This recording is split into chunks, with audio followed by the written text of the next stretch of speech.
Men have always been respected for our bravery. We did the brave thing, and it is the brave thing on the other side of fear, which is going to build your character and build your internal self-belief. Absolutely everything as a man is your responsibility.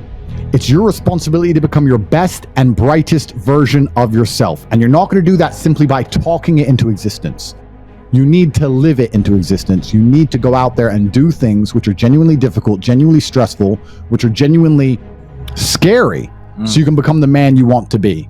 So you have to take responsibility for these things, and you have to seek them and choose and find the correct difficulties for you to overcome so you can build a character worth having. What do you have that make people know you're truly a man? People walk in my house, they can see, okay, I'm financially successful. They look at my body, they know I'm motivated, disciplined, I'm extremely strong. They look at my world title belts, they know I can fight. They look at the woman on my arm, they know that I am worthy of respect because she treats me with absolute respect. They look at my network, they see that men treat me with absolute respect. I don't have to open my mouth and people can instantly look at me and go, okay, he has X, Y, and Z. If you couldn't talk, you put on a t-shirt, you put on some jeans, and you can't talk, and you're walking around, when people look at you, why do they see you as a high-value man? Do you have anything you project? Do you project true bravery? Do you project true confidence? Or do you need to talk to try and convince people of these things? They say confidence is quiet. It can also be very loud, but you don't want to live in a delusion. As a man, there is no easy life. Your body, you don't just get a good body and you're done. You still have to go to the gym every day to maintain that good body. You don't just get a hot girl and it's done. You still have to work hard for her to always love you and respect you. You don't just start a business and now you're rich. No, you have to start a business and work on that business every day. If you take your eye off the business, it will fail. Everything in life is rented. So when he says glory is fleeting, he's also absolutely not correct, because glory is fleeting and you have to constantly and endlessly work for it and make sure that you never stop. Otherwise it will be taken from you. But obscurity is forever. If you never make a mark on the world, then you effectively never existed. Yeah. And when you're gone, nobody will care.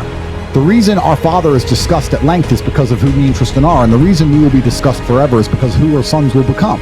And that's very important because you have a duty to your ancestors and you have a duty to God. So you must make a choice.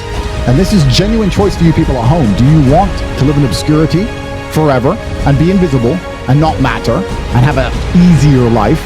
I would argue that it's not easier, because in your heart and in your soul, you're going to feel guilty knowing you could have been something you're not, and you have a duty to your ancestors and to God to be the best version of yourself. You can't be a snake. You cannot stab people in the back. You can't do these things, especially in the masculine realm, because we have evolved to detect treachery. If you are a brave man, and men know you are brave, and you've done brave things, and women know you are brave, and they know that if you're afraid, you will act anyway and do the right thing you're supposed to do to honor your damn ancestors and honor your bloodline. If they know that even if you are afraid, you will still make the brave choice and live with honor, then you don't have to be a caveman to women. You can be the nicest man on earth. If you do genuinely brave things and you live a genuinely honorable, brave life, you get to be nice to everybody and they are nice to you back. Oh, it's so hard for men today, and I agree it's hard. And my answer has always been you need to become a top-tier male, because if you're not a top-tier male, you can no longer compete in the hyper-competitive world. A superior man is superior to most of his peers. He's superior to most all men he meets. If you have an ego that you work hard to justify, then it is a superpower. If you're egotistical and say, I deserve the best possible version of humanity and I want people to respect me, so I'm going to live a life and do things that make it impossible to disrespect me. I'm going to get in the cage and I'm going to win all my fights, and I'm going to work hard and drive the best car, and I have a nice big apartment, and I'm going to have important friends that allow me to do very important things, and I'm going to live a life of freedom because I believe I deserve that. That is a healthy ego which can help any man on earth. You have to wake up and say, you know what, I am the man. I'm going to show everyone. And then how do you show everybody you're the man? You make the brave choice. You also need to be likable. I don't know if many people have noticed that a lot of the people who are attacking women and insulting women and arguing with women, especially on the internet, aren't particularly likable. At all. When I sit with women on Watch My Pearl podcast or Watch My Fresh and Fits, I say important things, but the women love me. They're laughing, they're joking, they're touching my arm, they all want to hang around with me. Afterwards, they're asking me to go party, they all ask for my phone number. I say the same things in a likable way, but you need to be likable as a person. Men need to have respect for women's emotional needs. Because we talk about provide and protect for them, but women are emotional creatures, and sometimes they're going to get upset. Sometimes they're going to cry. Sometimes they're going to be illogical. Sometimes they're going to be sad. Sometimes they're going to call you and they're going to give you a headache. And you need to be man enough to deal with that and make her feel better. You need to be stoic enough to not get annoyed by it and just be the rock she wants.